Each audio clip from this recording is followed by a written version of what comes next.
What does a man do when the sea that gave him his life takes the only life he ever loved? For Elias, the answer was simple. He declared war. Not a war of cannons and ships, but a cold, silent war of bitterness and neglect, waged against the wind, the waves, and the God he was certain had orchestrated his pain. His battlefield was the deck of his small fishing boat, the Maria's Light, a name that now felt like a cruel joke. His wife, Maria, was gone, swallowed by a sudden squall a year prior, and the light had gone with her. The village of Puerto Sombrio, a cluster of whitewashed houses clinging to a rocky coastline, watched him with pitying eyes. They saw a man hollowed out by grief, a walking ghost who smelled of salt and sorrow. He had once been the heart of their community, his laughter as reliable as the morning tide. Now, silence was his only companion. He no longer spoke to his neighbors, offering only a curt nod as he stalked to his boat before dawn. He no longer joined the men at the cantina, their boisterous stories a grating noise against the quiet anguish of his soul. He had walled himself inside his grief, and the stones of that fortress were his memories of her. He remembered her hands, deft and gentle as she mended his nets. He remembered her voice, singing old songs as she waited for his return on the pier. And he remembered her faith, a thing so simple and profound it had once been the anchor for his own. She had believed with the certainty of a child, finding divinity in the spray of the ocean and the curve of a seashell. He had loved that about her. Now he despised it. It felt like a betrayal, a naivete that had led her to her end. Her faith had not saved her. So what good was it? His own faith had crumbled like sun-baked sand. The village church, where he and Maria had been married, now seemed like a monument to a lie. Its stone walls felt cold and mocking. The God who resided there was a silent, indifferent landlord, collecting prayers like rent while his tenants suffered. Elias had not stepped inside since her funeral. He preferred the open, honest cruelty of the sea. The sea, at least, never pretended to be merciful. It was a beautiful, terrible thing, and it had taken his Maria. He would wrestle a living from its depths, but he would never again give it his respect or his reverence. It was a thing to be conquered, endured, and if he was lucky, survived. Before she was gone, Maria had given him a gift. It was a small statue of the Virgin Mary, carved from a single piece of driftwood by an old artisan in a distant town. The carving was exquisite, the Virgin's face a mask of serene sorrow, her hands clasped in prayer. Her blue-painted robes were faded, and the wood was smooth from years of being touched. Maria had called it their guardian. With a reverence that now made Elias's stomach clench, she had fixed it to the helm of the boat, right beside the compass. "She will watch over you," Maria had whispered, her eyes shining.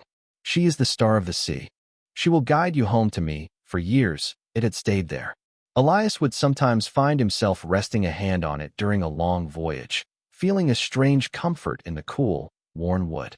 It was a piece of Maria he could take with him into the vast, lonely expanse of the ocean. But after her death, the statue became an unbearable accusation. Its serene face seemed to mock his agony. Its silent prayer felt like an empty gesture. One day, in a fit of rage that left him breathless and shaking, he had ripped it from its mounting. The wood splintered, the brass screws tearing free. He had held it in his hand, his knuckles white, his arm drawn back to hurl it into the waves. He wanted to see it sink, to send this useless idol, this symbol of his wife's failed faith, to the same dark, watery grave that held her. But he couldn't. Some final, frayed thread of connection to her stayed his hand. He couldn't destroy it. Instead, with a curse that was half a sob, he had thrown it into an old sea chest in the boat's small cabin. He slammed the lid shut, burying the Virgin Mary under coils of old rope, rusted tools, and forgotten charts. Out of sight, out of mind. That was the plan. But like a splinter under the skin, he was always aware of it being there, a silent, wooden witness to his despair. The day the sky turned against him began like any other in his new, gray life. A pale, listless dawn broke over Puerto Sombrio. The air was heavy, unnaturally still. Old Mateo, a fisherman whose skin was a road map of sun and sea, squinted at the horizon. "A storm is coming, Elias," he had called out, his voice raspy. "The sea is holding its breath." "It is not a day for fishing," Elias had merely grunted in response, untying his ropes with jerky, impatient movements. What did Mateo know? The sea was always a risk. That was the point. Part of him, a dark and reckless part he refused to acknowledge, courted that risk. He went out farther than the other boats, stayed longer, pushing the limits of his vessel and himself. It was a form of self-punishment, a way of tempting the very fate that had stolen his happiness. If the sea wanted him, it could come and take him. He was tired of waiting. He pushed the throttle, and the Maria's light cut through the glassy water, leaving the concerned faces of the other fishermen behind. He ignored the tightness in his chest, the prickle of unease on his skin. He was a fisherman. This is what he did. He would not be scared off by a change in the air or an old man's superstition. Hours passed. The sun climbed, but it was a watery, weak sun, veiled by a thin layer of high, wispy clouds that were slowly thickening into a bruised, purple quilt. The stillness was broken. A low, mournful sigh seemed to move across the surface of the water. The sea began to swell, not in clean, predictable waves, but in confused, choppy peaks. The boat, which had felt so steady, began to rock and pitch with a new, menacing rhythm. The storm did not arrive. It erupted. One moment, the world was gray and tense. The next, it was a screaming chaos of wind and water. The sky vanished, replaced by a churning, black canopy that unleashed a deluge. Rain came down not in drops, but in solid, wind-driven sheets that stung his face and blinded him. The sea rose up to meet the sky, transforming into a landscape of monstrous, moving mountains of dark water. The Maria's light was no longer a boat. It was a cork, a helpless plaything tossed between the fists of a furious giant.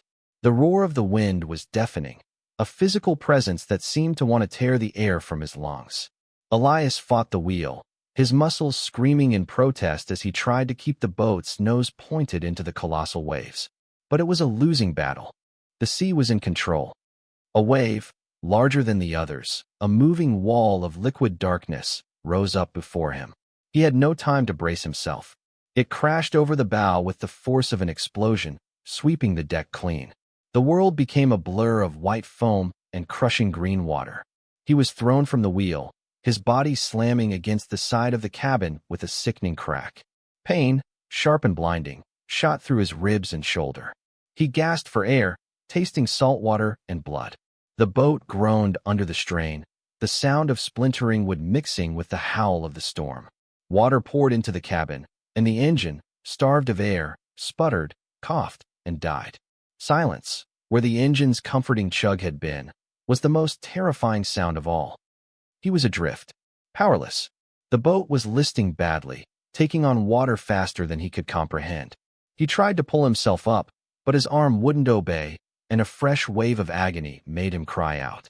Panic, cold and sharp, began to cut through the adrenaline. He was going to die out here. He was going to die just like she did, alone in the cold, violent embrace of the ocean he hated. He was going to share her fate. As the boat lurched violently to one side, the heavy sea chest in the cabin was thrown from its corner. It hit the opposite wall and burst open, its contents spilling across the sloshing, waterlogged floor. Coils of rope snaked out like dead things. Rusted shackles and bolts skittered across the planks. And then, something small and wooden washed up against his boot. He looked down. It was the statue, the Virgin Mary, her serene, painted face looking up at him from the churning chaos. For a moment, a wave of pure, unadulterated fury washed over him, even stronger than the fear. This thing, this useless piece of wood, it was here to watch him die, to offer its silent, impotent prayers as the sea claimed him. A bitter, broken laugh escaped his lips, a sound that was immediately swallowed by the storm.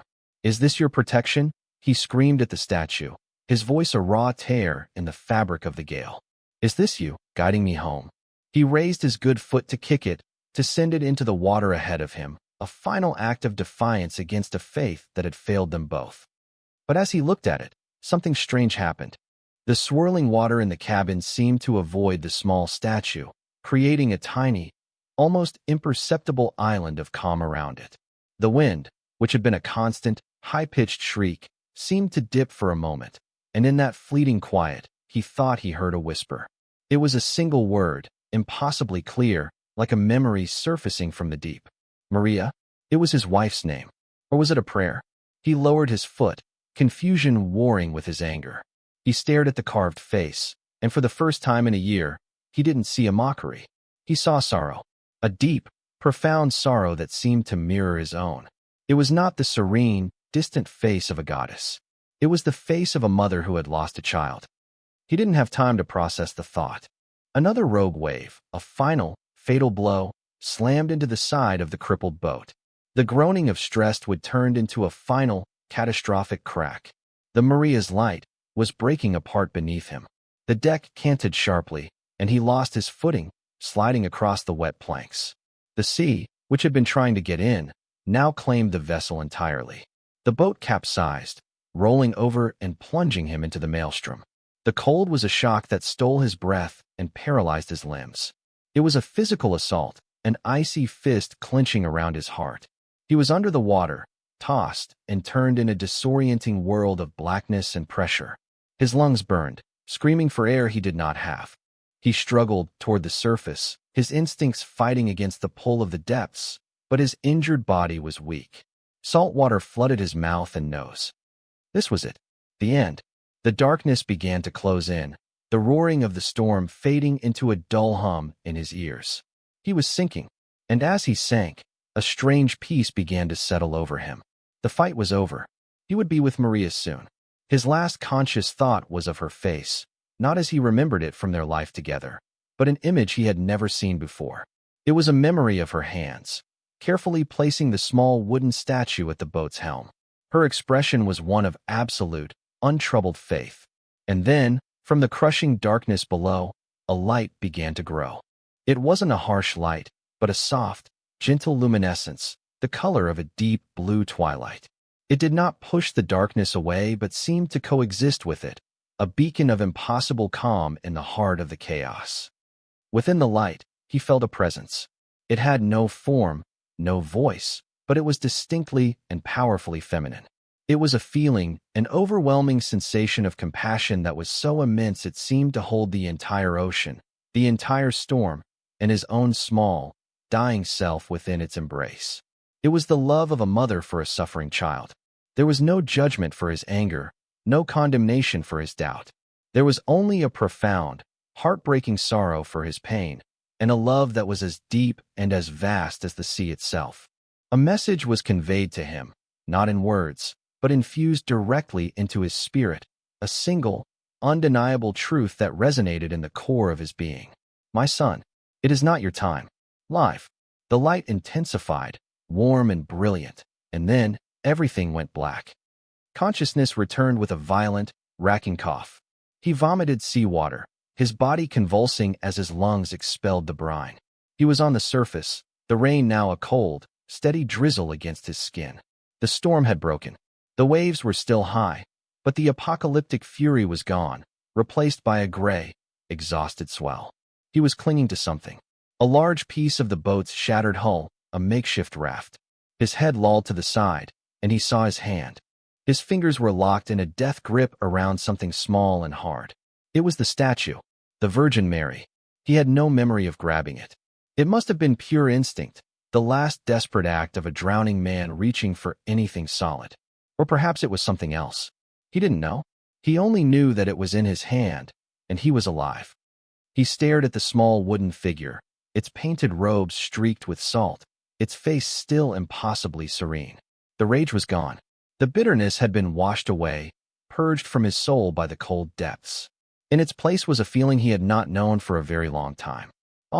He was alive, against all odds. He had been at the bottom of the sea, in the heart of a storm that had torn his boat to pieces, and he was alive. He slowly, weakly, brought the statue to his lips. He kissed the salt-stained wood, the wood his Maria had touched with such reverence. And then, for the first time since she had died, Elias wept. He wept for his wife, for his lost years, for his anger and his foolish pride.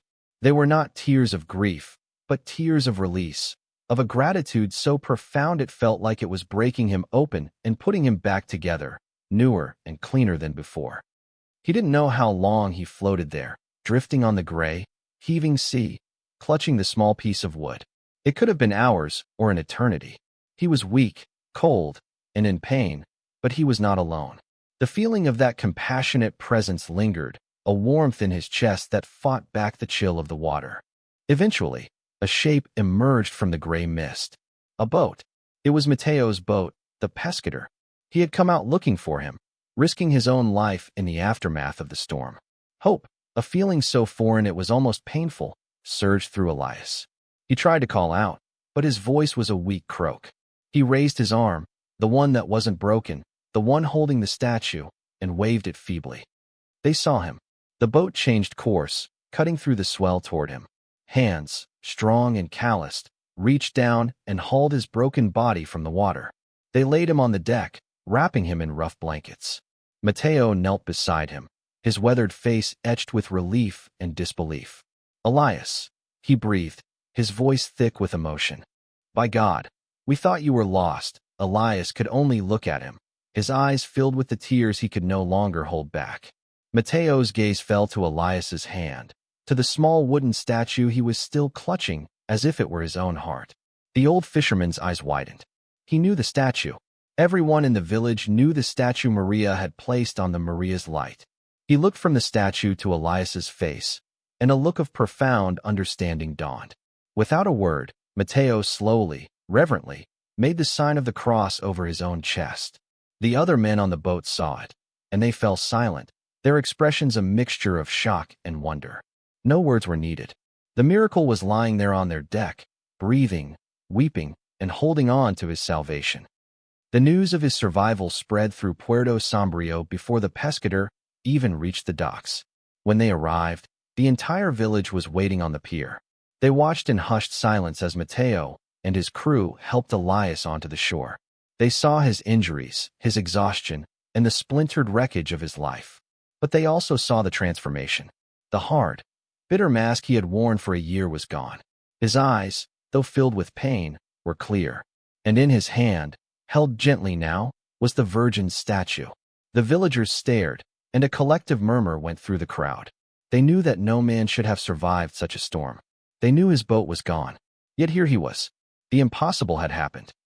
Elias's life after that day was a quiet testament to the storm, both the one at sea and the one in his soul. The angry, reclusive man was gone, replaced by someone gentler, humbler. He began to speak to his neighbors again, not with loud laughter as before, but with a soft-spoken kindness.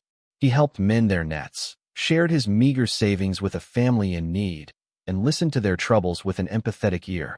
He began attending the village church again. He would sit in the back pew, not praying with loud words, but in a state of quiet, grateful contemplation. He was no longer at war with God. He had found peace in the heart of the tempest. He had been shown a mercy he knew he had not earned, and his life now was a simple, unspoken thank you. He spent weeks carefully restoring the statue. He did not try to make it look new. He left the small nicks and scratches from its ordeal in the sea chest. He left the faint stains of the salt water embedded in the wood. He wanted it to bear the scars of its journey, just as he bore his.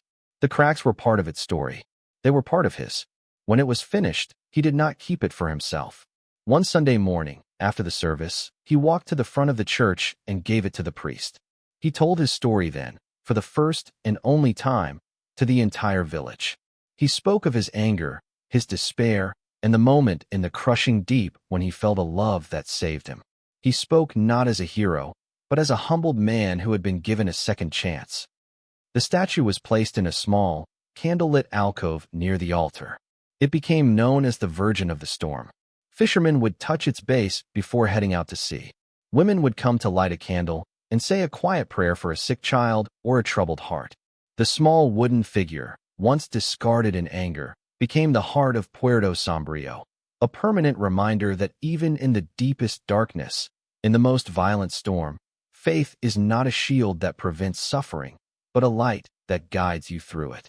Elias lived out the rest of his days in that village, a quiet man with kind eyes who knew the true name of the sea. It was not a monster. It was a cradle of mystery, a place of terrible power, but also a place where grace could find you, even in the drowning deep. The story of Elias is a powerful reminder that sometimes, We must be completely broken before we can be made whole. We must be lost before we can be found. His journey from the depths of grief and anger to a place of profound peace and gratitude shows us that hope can be found in the most unexpected places, even in the heart of a storm.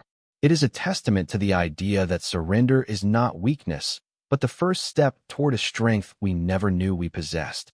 Have you ever felt lost in a storm of your own, only to be guided by an unexpected light? Share your thoughts and experiences in the comments below. Your story could be the beacon of hope someone else needs to see. If this story touched your heart, please give it a like, subscribe for more tales of faith and miracles, and share it with someone who might be navigating their own troubled waters.